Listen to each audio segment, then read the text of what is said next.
So tonight, I want to read from the Nectar of Instruction, continuing our series, text 8.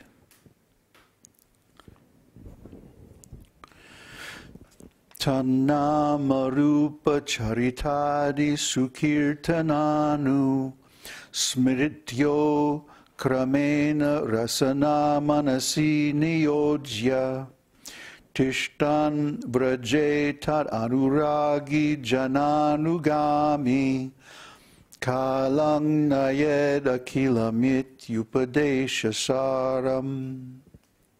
It's beautiful, beautiful Sanskrit. Translation.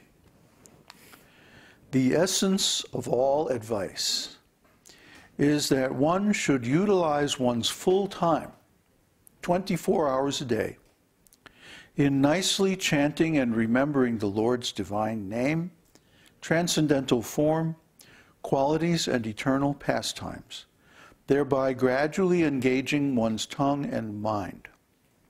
In this way, one should reside in Vraja, Goloka Vṛndāvana, and serve Krishna under the guidance of devotees. One should follow in the footsteps of the Lord's beloved devotees who are deeply attached to his devotional service. So this indeed is the essence of all advice. What's that Sanskrit? Upadeśa-sāram. Upadesha means instructions. And sara means the essence or the core, the thing that makes something what it is the sara. So the essence of all instruction. What is the purpose of giving instruction? Why do we give instruction, or why do we take instruction? It's so that we can advance and benefit, so that we can approach the objective or the purpose of human life. Not merely to acquire knowledge or various social privileges that go along with being a knowledgeable person. Some people like to collect knowledge. It's almost like they have a little storehouse up in their heads, and everything that comes in, they want to label it. Oh, this has so much value, and this other fact has so much value, and this other thing, oh, this is not so valuable. But this one, oh, this is very valuable. Why? Because it can be traded for prestige. Some people like to throw around big words so that they can impress others how intelligent they are. Actually, they're not very intelligent. That's why they think they have to throw around big words to be regarded as intelligent. Because that's not intelligence. Intelligence means knowing how things really work. The actual function of intelligence is discrimination. Memory, which is what is required to throw around big words, is simply a function of the mind. And the mind, as we know, is more or less of a machine. It's sort of like a computer. And yes, it's very nice if you have a good memory and you can memorize all kinds of facts and figures and stuff. But that's not really the purpose of human life. The real purpose of human life is to surmount all material problems and attain complete self-realization. Because that's the cure for all suffering, the solution for all problems. We don't want these material problems. We don't want to have to take birth and then change your body again and again. Even from a fetus to a baby to a youngster to a child to a youth to an adult to middle age to old age, and then die and take another body. We don't want to do any of that. It's not natural for the soul. The soul is eternal. And naturally, we want to have the same identity, the same form, the same pastimes, the same relationships forever. We don't ever want to change any of these things. But we're forced by the pressure of time in the material world to go through all these changes. And they're all painful. So why do we put up with this? Well, why do we have some hope that someday it's going to get better? It's not. The material world is always going to be like that. And so we can distract ourselves with, temporary engagements of sense gratification and fool ourselves into thinking that this world is very nice. Bread and circuses. In the old days in the Roman Empire, the government kept the people in line by giving them two things: bread and circuses. Cheap food and cheap entertainment. Now we have, TV dinners and TV itself.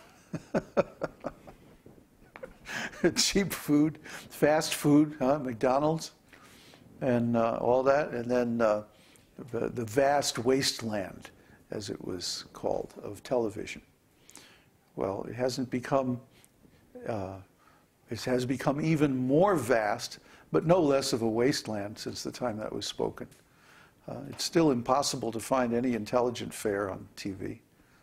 And even if there is some supposedly intellectual debate, it's all about just fluff and image and nonsense. There's nothing of real value there. The real value is in spiritual life. The real value is in the methods by which we can overcome the problems of life. That's the real value in life. Therefore, the essence of advice, the most important advice, the best advice that anyone can give, is to relish the holy name, form, pastimes, qualities, and so on of Krishna. Krishna and his expansions as the personality of Godhead is really the only thing worth knowing about, the only thing worth inquiring about, the only thing worth speaking about or hearing about. This might seem at first like a very outrageous statement or very limiting statement. Well, Krishna is the only thing you can talk about? Krishna is the only thing you want to think about? Well, that's very limited. That's very narrow. No. No. Because Krishna is unlimited. Krishna is infinite. You can't reach the limits of Krishna. You just try reading all of our books. See how long that takes you. And then you try understanding them. And that's going to take even longer. You could think about Krishna, inquire about Krishna, read about Krishna, study about Krishna, work for Krishna, preach about Krishna, think about Krishna, chant Krishna's name, eat Krishna prasadam, and do Krishna's work all day long, 24 hours a day for your whole life, and you would never run out of new things to do.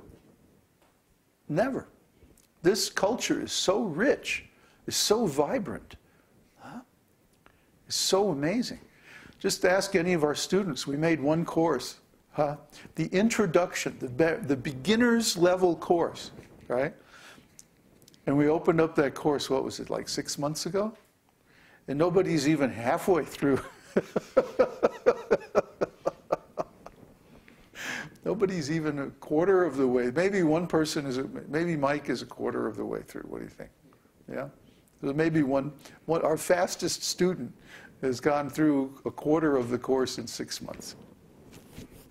We didn't intend it to, it's not like it's full of busy work or something. It's just that this is the minimum stuff you need to understand to actually get what this tradition's talking about, to actually get what the esoteric teaching is about at a very basic level, what to speak of a higher advanced level. But we're trying to talk to people at all different levels because we know that in the future there are going to be many students who become advanced. But the same advice is good for all of them. As he says, one should utilize one's full time, 24 hours a day, in nicely chanting and remembering the Lord's divine name, transcendental form, qualities, and eternal pastimes. This is the best thing you can do with the rest of your life. I'm speaking from experience here. I'm not just, this isn't just a marketing tactic. I'm really doing this, and so are all my students. And they'll tell you the same thing. There's just an unlimited ocean of things to relish. He uses the word here. Oops, I've got to put on my glasses.